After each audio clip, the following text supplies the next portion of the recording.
네, 여러분 안녕하세요. 텐선비 남인택입니다. 오늘은 여러분들과 네이버 관련된 이야기를 좀 나눠보고자 영상을 준비하고 있습니다. 지금 시간이 새벽 2시 49분이에요. 좀 전에 일요일 주식 라이브를 옷장사의 보물지도 그 채널 안에서 김 대표님과 진행을 하고 집에 온 뒤에 제가 좀 공부를 하다가 예고드린 대로 네이버 이 종목 분석 영상을 좀 준비를 하고 있는데, 네이버에 대해서는 하고 싶은 얘기가 많습니다. 하지만 많은 이야기를 한다라고 해서 꼭 좋은 내용이 나온다라는 보장은 없죠. 정말 중요한 내용만 제가 핵심적으로 간단하게 좀 요약해서 말씀을 드리고 오늘 영상을 좀 정리하고자 합니다. 길지 않은 영상이 될 것 같은데 중요한 내용이 담겨 있습니다. 여러분들 영상 끝까지 잘 주목해 보시고요. 시작 전에 구독과 좋아요 한 번씩 눌러주시면서 한번 내용으로 바로 들어가 보도록 하겠습니다. 네, 제가 결론적으로 네이버에 대해서 여러분들에게 좀 강조 드리고자 하는 건 썸네일에 이미 썼습니다. 우리가 지금까지 네이버를 어떤 관련주로 봤습니까? AI 관련주죠. 그 중에서도 소버린 AI. 지금 정부가 독자 AI 파운데이션 모델로 5개의 기업을 최종 선정을 했습니다. 그리고 이게 이제 올해 말에 4개의 기업으로 또 줄어들 예정인데, 네이버가 그것으로 지금까지는 주목을 받았어요. 그죠? 그 다음에 또 한번 부각을 받았었던 게 어떤 내용입니까? 두나무와의 인수 내용이 있었잖아요. 그때 스테이블 코인 관련주로 네이버가 부각을 좀 받았는데 좋은 흐름을 가져가는가 싶더니 지금 코인 관련주들, 스테이블 코인 관련주들이 흐름이 안 좋죠. 비트코인이 대표적으로 지금 안 좋은 흐름인데 이버도 지금 거기에 준하는 흐름을 가져가고 있고, 전체 증시 자체도 미국 증시도 지금 조정을 가져가고 있고 우리나라 증시도 고점 대비로 좀 많이 빠졌습니다. 그렇다 보니까 네이버가 여러 가지 대외 변수와 자체적인 개별 호재에 대한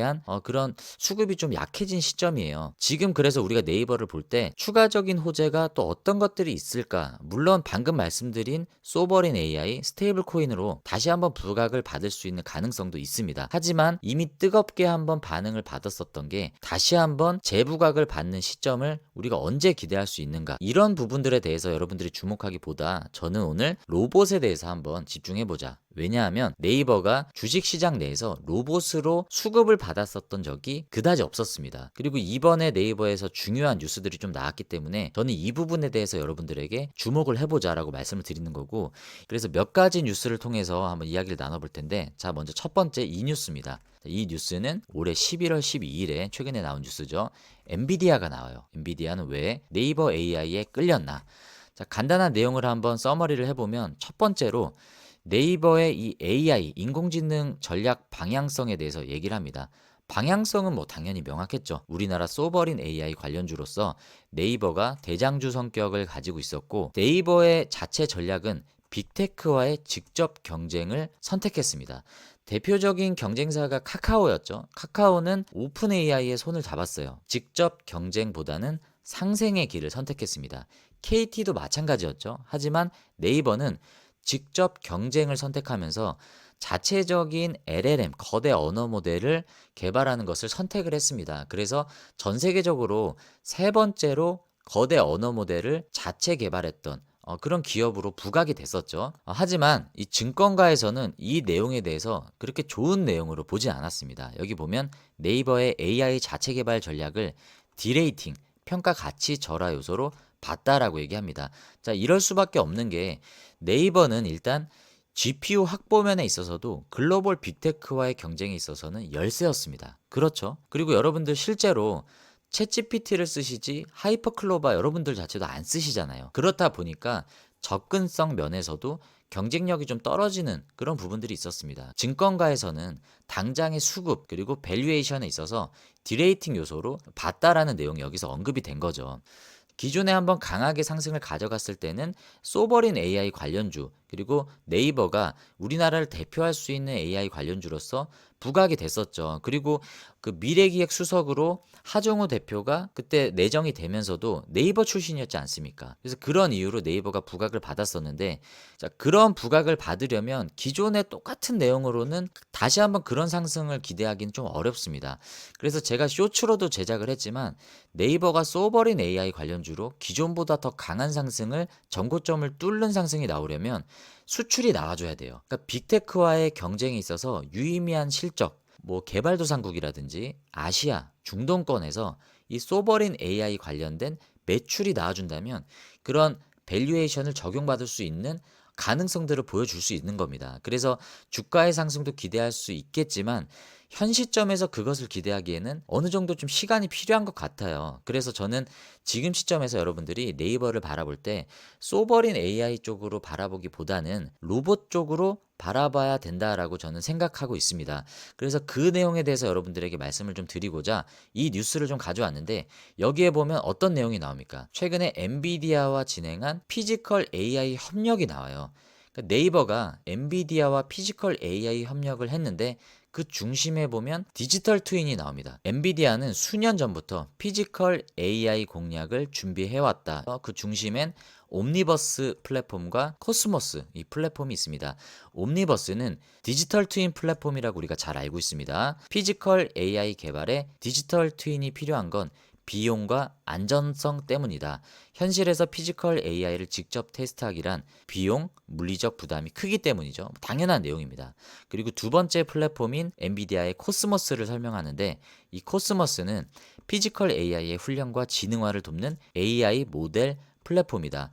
옴니버스가 쉽게 얘기해서 영화 촬영용 작업실이라고 한다면 코스모스는 그것을 지시하는 영화 감독인 셈이다. 네, 여기까지 여러분들 이해되시죠? 네, 그런데 이 작업실이라고 했던 옴니버스가 지금까지 내용만으로 봤을 땐 너무 이상적인데 문제가 있다라고 합니다. 문제는 바로 오류가 발생하는 빈도가 높다라는 거죠. 자, 대표적인 게 고정관절이라고 얘기합니다. 고정관절 시뮬레이션 오류인데, 쉽게 말해서 고정돼야 할 물체가 미세하게 흔들리는 거죠. 위치가 벗어나는 현상이라고 설명하고 있습니다. 그러니까 피지컬 AI 개발의 핵심이 정확성과 예측 가능성인데, 이 고정관절의 시뮬레이션 오류를 통해서 이 고정돼야 되는 물체가 흔들리는 오류가 발생하는 거죠. 자, 이런 치명적인 오류를 엔비디아의 옴니버스가 갖고 있기 때문에 네이버와 협력했던 이유가 뭔지 여기서 유추할 수 있는 거죠. 자, 여러분들 이미 힌트가 나오고 있어요. 네, 네이버가 이 디지털 트윈 사업에 있어서 경쟁력을 갖고 있다는 걸 뒷받침할 수 있는 가장 좋은 사례는 수주 내용입니다. 지금 보고 계신 자료가 바로 그 내용이죠. 2023년부터 2025년 5월까지 사우디를 중심으로 이 디지털 트윈 사업에 대한 수주와 협력 내용들이 계속 나오고 있었습니다. 그만큼 네이버의 디지털 트윈 이 경쟁력이 어느 정도 입증을 받고 있다. 엔비디아와 사우디를 통해서 말이죠. 자, 그 다음 뉴스를 한번 살펴보도록 하겠습니다. 자, 이 뉴스는요, 최근 11월 11일에 나온 뉴스인데요. 자, 네이버에서 실내 자율주행 로봇 룽고를 만든다. 현재 내부 테스트 중이다라고 하는데, 여기 지금 보이시는 사진이 왼쪽이 실내 배달 로봇 루키고요. 오른쪽은 여기 휴머노이드 로봇 같이 생겼는데, 엄밀히 얘기하면 양팔 로봇입니다. 휴머노이드 로봇은요, 미니노이드라고 이따가 소개를 해드릴 건데 또 다른 로봇이 있습니다. 자, 이렇게 생긴 로봇이 아니에요. 일단은 그 정도로 참고하시고, 자, 지금까지 보신 로봇은 실내예요. 안에서 배달하는 로봇인데, 자, 이제는 기존의 기술력을 바탕으로 야외에서 활용 가능한 신규 자율주행 로봇을 개발한다. 자, 저는 사실 자율주행 로봇에 대해서 여러분들에게 소개를 해드리고자 이 뉴스를 소개하는 게 아니고요. 제가 관심 있는 내용은 이게 아닙니다. 일단은 뭐 소개를 해드렸기 때문에 룽고가 어떤 건지 살펴보자면, 지금 보신 것들은 실내 주행 로봇이고요. 실외는 룽고죠, 룽고. 여기도 나오죠.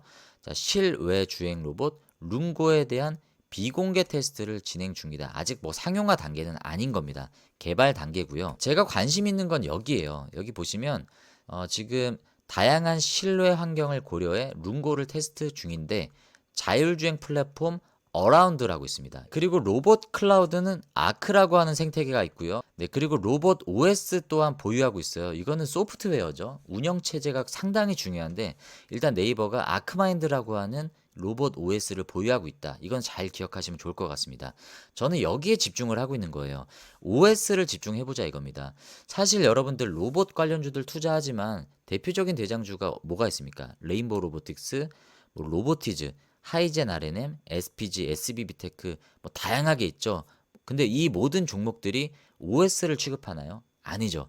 OS를 취급하는 건 클로봇이 대표적입니다. 클로봇, 시메스가 대표적인데, 자, 이들은 휴머노이드 OS가 아니에요. 자율주행 OS입니다. 그래서 이 로봇 휴머노이드를 통제할 수 있는 운영 체계를 개발하는 회사는 사실 보스턴 다이내믹스 같은 기업들 말고는 없어요. 그렇기 때문에 이 네이버가 자체적인 이 로봇 운영 체계 아크마인드를 갖고 있는데 이번에 휴머노이드를 개발했다라는 내용이 우리가 관심을 가져야 되는 내용이다라고 저는 말씀을 드리는 겁니다. 네이버가 이달 11월을 얘기하는 겁니다. 휴머노이드를 공개했다. 이게 직접적으로 공개한 게 아니고 이때 그 네이버 최수연 대표가 기조 연설 때 뒤에 화면이 띄어졌는데 거기에 이 휴머노이드가 공개가 된 것 같습니다. 네, 여기 보이시죠? 여기 뒤에 기조 연설할 때 이 로봇 개 뭐 미니 치타라고 여기 이름하는 것 같은데 이것도 있고 이 로봇 모델 라인업들을 쭉 설명했어요. 이게 엠비덱스 로봇 8이죠. 여기 보이시면 요거 보이십니까? 이게 휴머노이드예요. 이게 미니노이드라고 돼 있는데 이게 브레인리스라고 해서 뇌가 없다라고 합니다. 머리가 없는 거죠. 머리가 없는 로봇 1m 정도 되는 이 미니 로봇 이게 휴머노이드입니다. 이 사진이 나오면서 언급을 했던 것 같습니다. 그래서 공개라는 표현을 썼는데 아직 이 로봇이 뭐 걸어 다니고 뭐 이런 건 우리가 실제로 보지는 못했어요. 여기 확대한 사진이 이겁니다. 여기 조금 더 잘 보이시죠? 네, 여러분들 이 사진을 딱 보시면요. 완성도가 딱 한눈에 느껴지십니까? 일단 좀 뭔가 좀 부실해 보이잖아요. 팔도 그렇고 이 다리 이 마감도 그렇고 디자인적인 측면도 이게 브레인리스기 때문에 일단 머리도 없어요. 자세한 건 모르겠지만 공개가 아직 안 됐지 않습니까? 그래서 좀 실망스러운 모습이긴 합니다. 뭐 대표적으로 보스턴 다이내믹스의 아틀라스나 아니면 테슬라의 옵티머스 로봇이랑 비교를 해봤을 때 완성도가 좀 떨어지는 느낌이 들기는 해요. 이러한 네이버 휴머노이드 로봇을 보면서 네이버를 로봇 관련주로 우리가 봐야 되는가라는 부분에 있어서 여러분들이 좀 의문점을 가지실 수 있는데 제가 강조드리는 건 아까 말씀드렸지 않습니까? OS를 보자. 어쩌면 네이버는 이쪽 소프트웨어, OS 내지는 디지털 트윈 쪽으로 포커스를 두고 있다라고 저는 봐야 된다라고 생각을 합니다. 네이버가 궁극적으로 추구하는 게 어떤 걸까요? 이 휴머노이드 로봇을 만들어서 완성차 공장에 얘네들이 하드웨어를 찍어내는 거를 목표로 할까요? 저는 그렇다고 생각하지 않습니다. 여기에도 나와 있지만 여기 보시면 아까 제가 말씀드렸던 클라우드 플랫폼 아크가 있고요. 그리고 로봇 OS 아크 마인드가 있다라고 말씀을 드렸죠. 그래서 이런 것들을 기반으로 해서 로봇이 완성도 있게 움직이고 활동할 수 있는 소프트웨어를 구축하는 거를 네이버는 아마 추구할 겁니다. 그런 것들을 가장 잘할 수 있는 데이터들을 확보하고 있지 않습니까? 지금 여러분들이 보시는 게 네이버의 재무제표입니다. 제가 여러분들에게 네이버 재무제표를 보여드리는 이유는요. 회사의 실적 전망을 말씀드리려는 게 아니에요. 실적 전망은 그냥 간단히 보시면 됩니다. 지금 보시다시피 매출액 성장 꾸준히 일어나고 있고요. 영업이익도 꾸준히 증가하고 있습니다. 영업이익률을 보면요. 큰 폭으로 성장을 하고 있지 않지만 18%대의 안정적인 수익성을 계속 유지하고 있어요. 그러니까 큰 폭의 성장을 기대하기는 어려운 시점이지만 적자 구조가 아닌 흑자 구조를 탄탄하게 실적 기반으로 유지하고 있는 안정적인 회사다라고 우리가 알 수 있습니다.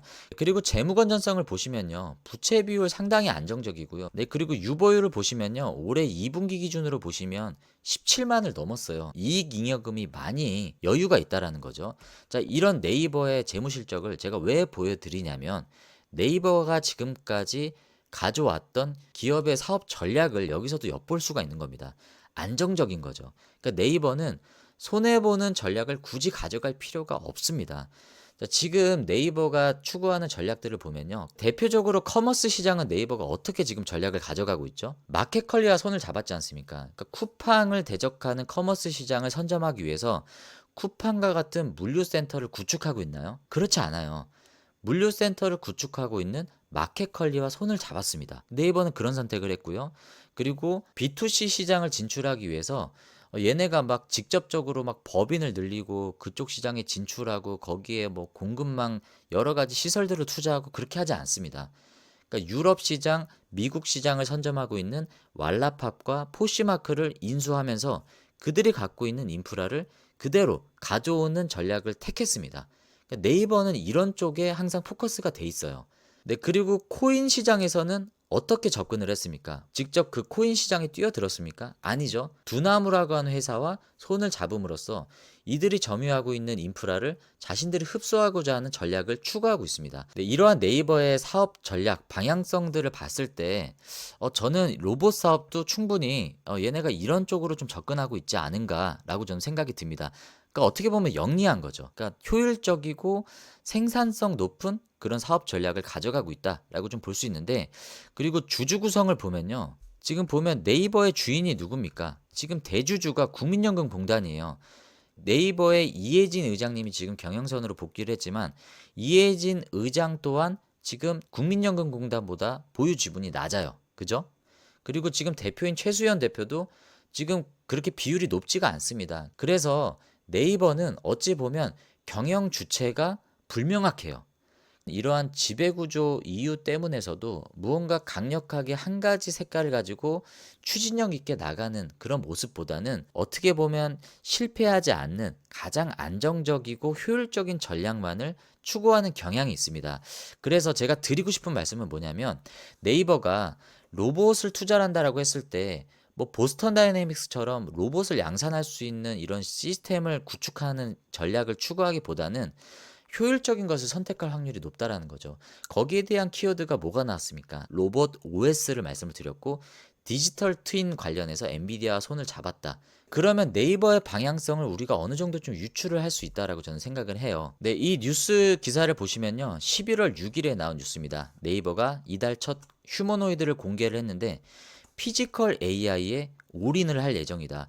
자, 얘네가 하드웨어에 올인을 하는 겁니까? 아니죠. 그러니까 네이버를 로봇 관련주로 봤을 때 이 휴머노이드의 모습을 보고 완성도가 떨어진다라고 해서 실망을 하시는 분들은 네이버의 사업 영역을 잘 이해를 못 하신 거예요. 자, 피지컬 AI 쪽으로 네이버는 포커스를 두고 있다. 세부 기사를 좀 보겠습니다. 이 미니노이드, 이 휴머노이드 로봇은 네이버의 로봇 운영 체제인 아까 말씀드린 아크죠. 이 아크가 적용이 되는데, 네이버의 글로벌 로보틱스 시장의 약 40%를 차지하는 로봇 운영 체제 시장에서 글로벌 1위가 되겠다는 목표를 가지고 있다는 겁니다. 자, 여기에서 나온 거예요. 이게 굉장히 중요한 겁니다. 네이버가 포커스를 두고 있는 로봇 시장이 어느 쪽이다? 네, OS 시장 쪽이다. 저는 이 부분이 상당히 중요하다라고 생각을 합니다. 여러분들 우리나라 이 관련주 안에서 로봇 OS 관련주로 투자할 수 있는 회사가 몇 개 없어요. 유일하게 있는 게 클로봇 정도입니다. 클로봇 그리고 시메스인데, 아까도 말씀드렸지만 클로봇 시메스는 자율주행 로봇에 국한되어 있는 솔루션을 제공하기 때문에 휴머노이드 운영 체제를 가지고 있는 기업은 우리나라에서는 현대자동차, 보스턴 다이내믹스밖에 없어요. 근데 직접 투자는 하기 어렵지 않습니까? 그래서 글로벌 1위를 야심차게 목표하고 있는 네이버가 어느 정도는 이쪽으로 경쟁력을 갖고 있다라고 우리가 지금은 봐야 되는 겁니다. 그리고 더 세부적으로 들어가면 엔비디아와 협력을 할 만큼 경쟁력을 갖고 있는 디지털 트윈 쪽으로 피지컬 AI 관련주로 묶일 수 있다라는 거죠. 자, 엔비디아가 자신들이 갖고 있는 이 옴니버스 디지털 트윈 플랫폼의 약점을 네이버를 통해서 보완하겠다라고 사업 전략을 가져갔지 않습니까? 그렇기 때문에 네이버가 이 피지컬 AI 시장에서 가져가는 어느 정도의 점유율은 저는 좀 의미가 있다라고 생각을 합니다. 근데 중요한 건요. 네이버가 지금까지 피지컬 AI, 로봇 관련주로 부각을 받았던 적이 없어요. 네이버가 지금까지 강한 상승을 가져갔었던 역사적인 모멘텀을 한 세 가지 포인트로 우리가 꼽을 수가 있는데, 첫 번째는 역사적인 전고점이었죠. 21년 무렵에 46만 원대를 기록했었던 이때 한 번의 모멘텀이 있었는데, 이때가 바로 메타버스. 자, 메타버스 테마로 네이버가 이렇게 강력하게 올라갔었죠.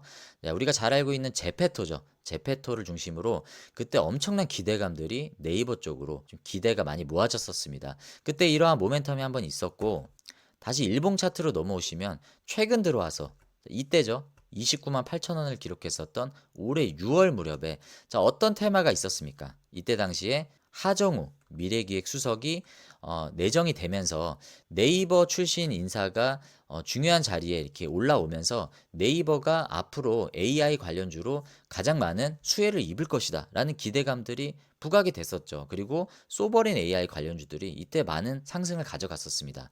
이때 두 번째는 AI, 소버린 AI 관련주로 네이버가 부각을 받았었던 내용들이 있었습니다. 네, 그리고 세 번째 상승을 이끌었었던 모멘텀은 이때였죠. 이때가 언제였냐면 9월 한 25일 무렵이었나요? 이때쯤이었는데, 이때 상승을 견인했었던 건 스테이블 코인이었습니다. 두나무와의 인수 이야기가 나오면서 네이버가 강하게 상승했었던 세 번째 상승 모멘텀을 가져갔었죠. 네, 그렇기 때문에 지금까지 세 번의 상승 사이클을 가져갔었던 그 테마, 메타버스, 소버린 AI, 그리고 스테이블 코인, 이 세 가지가 다시 한번 무언가 새로운 이슈가 발생을 했을 때 또 한번 주가는 물론 부각을 받을 수 있습니다. 하지만 기존에 한번 강하게 작용을 했었기 때문에 두 번째는 첫 번째보다는 흐름이 다소 약할 수 있어요. 그래서 제가 기대하고 있는 건 아까 말씀드렸던 로봇 쪽입니다. 네이버가 로봇으로 부각을 받았었던 적은 없습니다. 하지만 이번에 엔비디아와 디지털 트윈 관련해서 피지컬 AI 관련해서 부각을 받을 수 있는 시점이 저는 분명히 왔다라고 생각을 하고요. 기조연설 때 처음으로 휴머노이드에 대한 공개를 하면서 글로벌 점유율, 이 OS 쪽으로 40%의 점유율을 가져가겠다라고 야심찬 계획을 발표했단 말이죠. 물론 지금까지 시장의 반응은 로봇으로 반응은 하지 않았습니다. 하지만 이후에 네이버가 정말 40%라는 이런 공격적인 수치를 얘기할 만큼 근거가 될 만한 어떤 데이터들을 토대로 무언가 유의미한 발표를 한다라고 하면 로봇으로 충분히 저는 부각을 받을 수 있을 거다라고 생각을 합니다. 더군다나 엔비디아와 손을 잡았지 않습니까? 그래서 이 피지컬 AI를 구현할 수 있는 디지털 트윈 관련된 기술로서 먼저 부각을 받고 휴머노이드 로봇을 구동하게 만드는 핵심 기술인 이 로봇 OS 아크를 통해서 무언가 다양한 가능성들을 네이버가 어필을 할 수 있다라고 하면 로봇 쪽으로 충분히 저는 부각을 받을 수 있다라고 생각합니다. 그러면 여러분들 만약에 네이버가 로봇으로 부각을 받으면요, 그 다음은 뭘까요? 스테이블 코인, 소버린 AI, 당연히 부각을 받을 수 있겠지만 저는 가장 강력한 뇌관은 메타버스라고 생각합니다. 지금까지는 제페토만으로 약간 로블록스 같은 느낌으로 보여줬다면 이제 네이버가 구현할 수 있는 메타버스는 로봇이라는 또 다른 생태계를 통해서 보여줄 수 있다라고 생각을 해요. B2C 시장으로 바라봤을 때는 로블록스나 제페토, 이프렌드 이런 것들로만 우리가 상상을 할 수 있었겠지만 이제 앞으로 네이버가 구현하는 메타버스는 꼭 B2C 시장뿐만이 아니라 피지컬 AI, 디지털 트윈 관련된 산업용 로봇으로도 충분히 저는 이제 메타버스로 부각을 받을 수 있을 거다라고 생각을 합니다. 그래서 네이버 투자하는 게 어쩌면 좀 좋은 선택지가 될 수가 있는 게 네이버는 일단 우리나라 AI를 대표할 수 있는 대장주이기도 하면서 소버린 AI 쪽으로도 부각을 받을 수 있습니다. 이번에 정부에서 독자 AI 파운데이션 모델 5개 기업에서 4개로 축소하는 그 절차가 남아 있습니다. 그 빅 이벤트에서 네이버가 선정될 가능성이 가장 높아졌습니다. 왜냐하면 GPU 6만 장을 공급을 약속받았기 때문이죠. 자, 그리고 그 다음에 호재는 뭡니까? 두나무와의 인수 문제에 있어서 여기에서 또 추가적인 호재가 나올 수 있습니다. 스테이블 코인 대장주로 네이버가 또 부각을 받을 수가 있고요. 메타버스는 그 다음을 보더라도 로봇이 그 중간에 충분한 강력한 호재로 작용할 수 있다라고 저는 바라보는 겁니다. 지금까지 대장주는 레인보우 로보틱스, 그리고 로보티즈, 하이젠 RNM, 자, 이런 종목들에 다 하드웨어 쪽에 포커스가 돼 있지 않습니까? 하지만 네이버가 포커스 두고 있는 건 로봇 OS 쪽이고 디지털 트윈이고 피지컬 엔비디아와 직접적인 협력 관계를 이미 구축을 했다라는 부분에 있어서 사우디 쪽으로도 수주가 나오고 있지 않습니까? 그런 관점으로 네이버는 이미 탄탄하게 준비를 해왔고 얘네들의 특징을 말씀드렸습니다. 생산성 있고 효율성 있는 무언가 인프라 투자를 최소화할 수 있는 쪽으로 얘네를 집중을 하기 때문에 이빨을 날카롭게 갈고 있는 시점에서 이제는 이빨을 드러내고 있는 시점으로 접근하고 있다라고 저는 생각을 하고 있습니다. 그래서 제가 너무 희망회로만 굴린다라고 생각하실 수도 있는데 호재를 상당히 많이 내재하고 있는데 다른 호재들은 다 제치더라도 로봇만큼은 이제 우리가 좀 주목을 해봐야 된다라고 저는 생각을 하는 겁니다. 네, 오늘 네이버 관련해서 제가 많은 이야기들을 했는데요. 앞으로도 네이버는 추가적인 영상을 좀 많이 다뤄볼 필요가 있을 것 같아요. 너무 광범위한 사업을 많이 하기 때문에 한 섹터만 바라보더라도 이렇게 얘기할 게 굉장히 많습니다. 여러분들도 한번 공부를 해보시고 특별히 로봇 사업 쪽으로 포커스를 두시고 관심 있게 한번 공부를 해보시면 좋을 것 같습니다. 네, 오늘 영상은 여기까지 마무리하도록 하고요. 오늘 내용이 도움이 되신 분들은 구독과 좋아요 좀 많이 눌러주시면 제가 더 좋은 영상을 여러분들에게 많이 만들어 드릴 수 있을 것 같습니다. 네, 오늘 영상 끝까지 시청해 주셔서 감사하고요. 여러분들의 수익은 10배, 주식은 쉽게 될 수 있도록 저도 여러분들과 함께 더 열심히 노력하도록 하겠습니다. 네, 오늘 영상 끝까지 시청해 주셔서 감사하고요. 저는 다음에 더 좋은 영상으로 인사드리도록 하겠습니다. 여러분 안녕히 계십시오.